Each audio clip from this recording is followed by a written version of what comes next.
ನಮಸ್ತೆ, ನಾನು Gayatri Satyashiva. Welcome back to Polali's kitchen. ಇವತ್ತಿನ ವಿಡಿಯೋದಲ್ಲಿ ಮಾವಿನಕಾಯಿಯನ್ನು ಕೆಡದಂತೆ ಶೇಖರಿಸುವ ಸಾಂಪ್ರದಾಯಿಕ ವಿಧಾನವನ್ನು ತೋರಿಸ್ತಾ ಇದ್ದೇನೆ.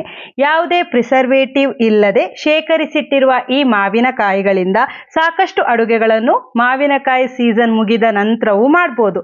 ಬನ್ನಿ ಹೇಗೆ ಮಾಡೋದು ನೋಡೋಣ. ನಾನಿಲ್ಲಿ 4 ಲೀಟರ್ ನೀರನ್ನು ಕುದಿಯೋದಕ್ಕೆ ಇಡ್ತಾ ಇದ್ದೇನೆ. ಇಲ್ಲಿ ನೀರು ಹಾಗೂ ಉಪ್ಪು ಬಿಟ್ಟರೆ ಬೇರೆ ಯಾವುದನ್ನು ಬಳಸೋದಿಲ್ಲ. ನ್ಯಾಚುರಲ್ ಪ್ರಿಸರ್ವೇಟಿವ್ ಆಗಿ ಉಪ್ಪನ್ನು ಬಳಸೋದು.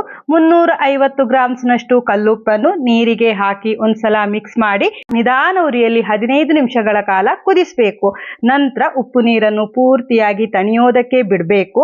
ನಾನಿಲ್ಲಿ ಚೆನ್ನಾಗಿ ಬೆಳೆದಿರುವ 10 ಮಾವಿನಕಾಯಿ ತಗೊಂಡಿದ್ದೇನೆ. ಈ ರೀತಿ ಶೇಖರಿಸುವಾಗ ಮಾವಿನಕಾಯಿಯ ಆಯ್ಕೆ ತುಂಬಾ ಮುಖ್ಯ. ಮಾವಿನಕಾಯಿ ಫ್ರೆಶ್ ಆಗಿದ್ದು ಚೆನ್ನಾಗಿ ಬೆಳೆದು ಒಳಗಡೆ ಗೊರಟಾಗಿರ್ಬೇಕು. ಹಾಗೆ ಒಂಚೂರು ಕೂಡ ಮೆತ್ತಗೆ ಇರಬಾರ್ದು.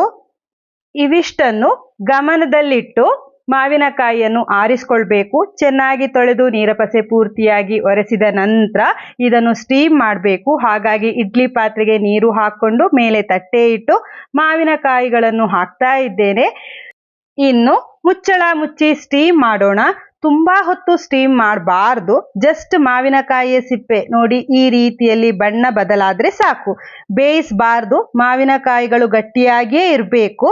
ಚೆನ್ನಾಗಿ ಬಿಸಿ ಆದಾಗ ನೋಡಿ ಈ ರೀತಿ ಸಿಪ್ಪೆ ಬಣ್ಣ ಬದಲಾಗತ್ತೆ. ಆಗ ಗ್ಯಾಸ್ ಉರಿಯನ್ನು ಆರಿಸಿ ಪೂರ್ತಿಯಾಗಿ ತಣಿಯೋದಕ್ಕೆ ಬಿಡಿ. ಉಪ್ಪು ನೀರು ಹಾಗೂ ಮಾವಿನಕಾಯಿಗಳು ಪೂರ್ತಿಯಾಗಿ ತಣಿದಿದೆ ಅಂದಾಗ ಇದು ಶೇಖರಿಸೋದಕ್ಕೆ ರೆಡಿ ಆಯಿತು ಅಂತ ಅರ್ಥ. ದೊಡ್ಡದಾಗಿರುವ ಪಿಂಗಾಣಿ ಭರಣಿ ಅಥವಾ ಈ ರೀತಿಯ ಗಾಜಿನ ಡಬ್ಬದಲ್ಲಿ ಮೊದಲಿಗೆ ಮಾವಿನಕಾಯಿಗಳನ್ನು ಹಾಕಿ ನಂತರ ತಣಿದಿರುವ ಉಪ್ಪು ನೀರನ್ನು ಸೇರಿಸಿ ಉಪ್ಪು ನೀರು ಮಾವಿನಕಾಯಿ ಮುಳುಗುವಷ್ಟು ಹಾಕಬೇಕಾಗತ್ತೆ. ನೋಡಿ ಈ ರೀತಿಯಲ್ಲಿ. ಇನ್ನು ಟೈಟ್ ಆಗಿರುವ ಮುಚ್ಚಳವನ್ನು ಮುಚ್ಚಿ 1-2 ತಿಂಗಳು ಹಾಗೇ ಬಿಡಿ. ಆಗ ಮಾವಿನಕಾಯಿಗಳಿಗೆ ಉಪ್ಪು ಚೆನ್ನಾಗಿ ಹೀರಿ ಅಡುಗೆಗೆ ಬಳಸೋದಕ್ಕೆ ಸಿದ್ಧವಾಗಿರುತ್ತೆ. ಆದರೆ ಬಳಸುವಾಗ ನೀರಪಸೆ ಒಂಚೂರು ಶೇಖರಿಸಿಟ್ಟಿರುವ ಮಾವಿನಕಾಯಿಗಳಿಗೆ ತಾಗಿಸಬಾರ್ದು. ಹಾಗಿದ್ರೆ ಮಾತ್ರ ವರ್ಷಗಟ್ಟಲೆ ಇದನ್ನು ಇಡೋದಕ್ಕೆ ಬರೋದು. ಇವತ್ತಿನ ವಿಡಿಯೋ ಯೂಸ್ಫುಲ್ ಅಂತ ಅನಿಸಿದ್ರೆ ಲೈಕ್ ಮಾಡಿ, ನಿಮ್ಮವರೊಂದಿಗೆ ಶೇರ್ ಮಾಡಿ ಅಂತ ಕೇಳ್ತಾ ಮುಂದಿನ ವಿಡಿಯೋದಲ್ಲಿ ಸಿಗ್ತೇನೆ. ಧನ್ಯವಾದಗಳು.